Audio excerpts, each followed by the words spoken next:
Did anybody catch why they were upset with Black Lives Matter? I guess they said something during the cops or something.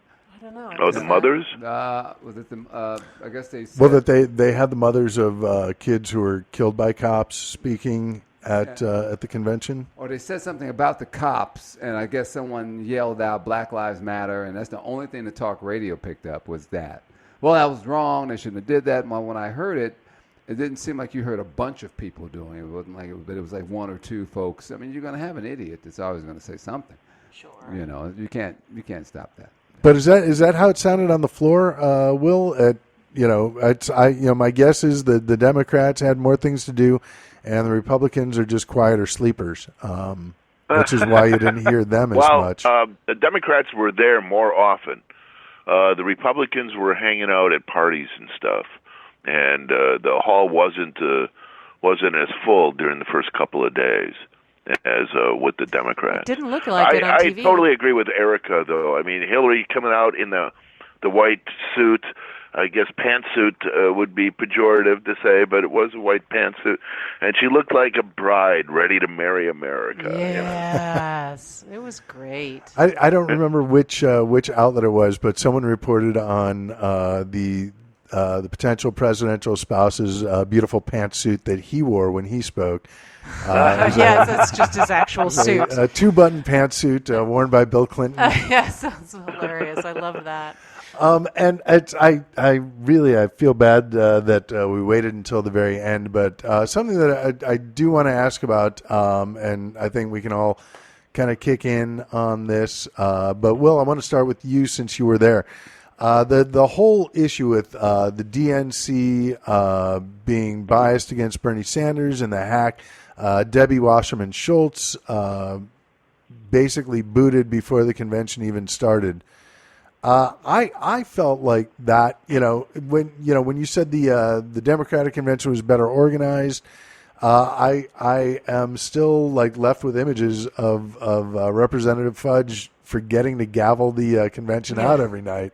And when she finally did it on Thursday, I was like, hey, she did it. We got it. Yeah. End of the week. Well, she got, Monday when she was, there was a bunch of stuff that went down Sunday before the convention, but then Monday she addressed her own delegation, because they always have, every state is staying in a single hotel, and then they always have a breakfast together, and people come and try to get endorsements and stuff, other speakers, and she tried to gavel the breakfast, and they booed her down. Now, I don't know nothing, but when you booed down by your own delegation, that's not good. That's not good.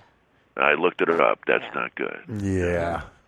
Yeah, so I think you're right. I think it just set the Democrat. But then they have such a great roster of speakers, and it just showed what a deep bench they have, as opposed to all the people who didn't come to the Republicans. I mean, Senator Jeff Flake from Arizona said that he had to mow his lawn. That's why I didn't go, which is right above sorting your sock drawer in terms of especially sad. if you're from Arizona. What I really love about it is just, if we are indeed just a nation of idiots watching TV, which I think we probably are, that the Democratic convention, I hope it spoke to those people. Like, this is a group of people who are organized not only around policy and a vision for the future, but can put on a fucking show and can get the people to show up and make it cohere in a way that I don't think the Republicans did. They filled the seats, the people, the optics were all excellent. Donald it was Trump like yelled at everybody. I love the basket weave background behind all the speakers. It's like staying at the Ace Hotel or something. That's the way. That's how we want our politics in America: squishy and cozy and familiar. So I think we won. I think we won it this week. Well, and I would definitely agree. I think that was one of the nice things about the sequencing of having the Republican convention last week and then the Democratic convention this week. I don't know, but I think as long as the issues are going to stay the same and aligned the same with the parties. Yeah. I think it should always be that way, because the Republicans, it's like a two-part, mini series where the beginning is all the conflict and Yeah. The things are pretty good. Oh, And God, then- we're in trouble. Oh, dear Lord. And it ends in this horrible cliffhanger And then where everything is at its worst.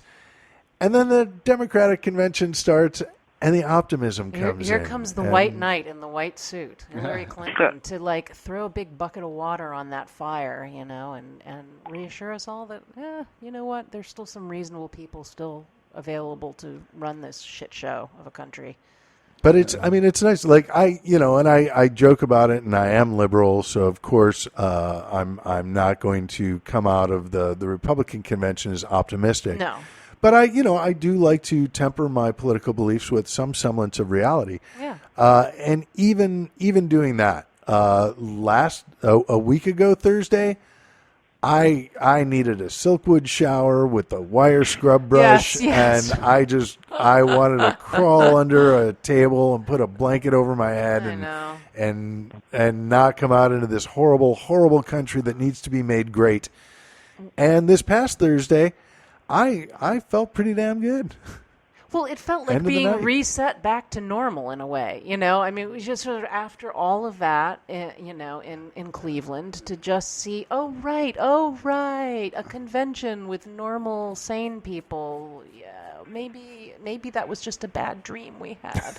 Hey, where were the rapping sisters at? The black chicks who were out there for Trump. I didn't see them at the convention. Were they at the Republican convention? The black chicks that were coming out. Yeah, this is my brother. He gonna take it down. He gonna do all that. And hey, I was like, there was a lot of black women going, where are those heifers at? We gonna kick their ass. Not doing one of them fools. Will, did you happen to see them at? I did not. No, I don't know if they were there, but it was Cleveland was totally different. Cleveland had such a huge police presence because it was downtown, and they imported a lot of cops. And Philadelphia, because the Wells Fargo Center was so far out of downtown, you could get there by a subway, but then it was a half-mile walk, and it was just it was more isolated. And it was a totally different feel. You weren't downtown. And Cleveland had clumps of cops. You'd have 60 cops, and then across the park there'd be 60 other cops, all clumped together, but in different uniforms because they had imported them from across the country. It was like the all-star game of policing. Yeah, yeah, but also in Cleveland, they were allowed. The people were allowed to carry guns. Yeah. Who could walk around? I was like, why are you putting up barricades when you got a dude walking around with an M16 strapped to him? He could go off at any time. What are you going to do if that happens? Yeah, I didn't understand that. That's why they imported so many good guys with guns. Yeah. There you go. Just OK Corral. I mean, somebody, I'm pissed off, screw him. And then, just start firing. I was like, no. Well, hey, we made it through both conventions with no shots fired at the conventions themselves. What a mercy. Of course, it is America, so we did have our incidents of mass gun violence this week. Oh, it happens. USA. But the campaigns have officially begun. We are now in this to win it until November. So with that, we will bid you adieu for the week. Next week, the Olympics start. Is it next week or in 2 weeks? Here's a category in which I have almost zero interest, but I will look at it. But even if you're not into the sporting aspect, it's interesting in terms of where that's being held, and are they going to pull that off? There's some people talking about the human stories behind the Olympics, and the human story this week that caught my eye was the one that they're telling swimmers not to open their mouths when they swim. Oh my God, it's disgusting. I just keep thinking of that scene from Trainspotting, the worst toilet in Scotland. Oh no, I'm thinking of Bill Murray in the swimming pool in Caddyshack with the Snickers bar floating around. Yep. So we will have plenty to talk about with the Olympics and more next week. Before we go, Will, I know you mentioned at the top of the show you got a couple shows coming up this week. A couple of shows, and you can always find out about my little schedule by going to willdurst.com. And I want to thank you guys for wearing headphones and allowing me to play your little reindeer games, because if I weren't here, you'd be able to have good hair for the rest of the day. Oh, God, that is so empathetic so of you, worth Will. the sacrifice, Will.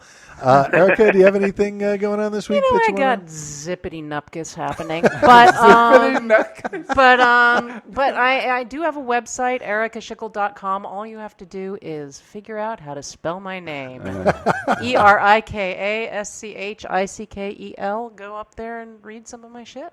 There you go. Mr. Tymon. August 4th at the Ice House, performing a set before I go to work to see the Criminals. August 4th at the Ice House, 8 o'clock show. Yeah. Excellent. And I will be hosting Seismic tomorrow night at Muse on 8th, 7 o'clock over at 8th and La Brea here in Los Angeles.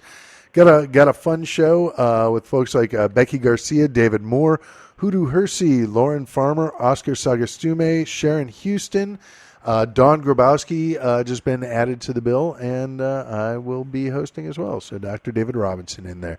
That is what we are doing in the week to come. Hopefully you have stuff to do, and you'll be joining us right here next week on The Cause Effect. Thanks again to Will Durst, Erika Schickel, and Tymon Shipp.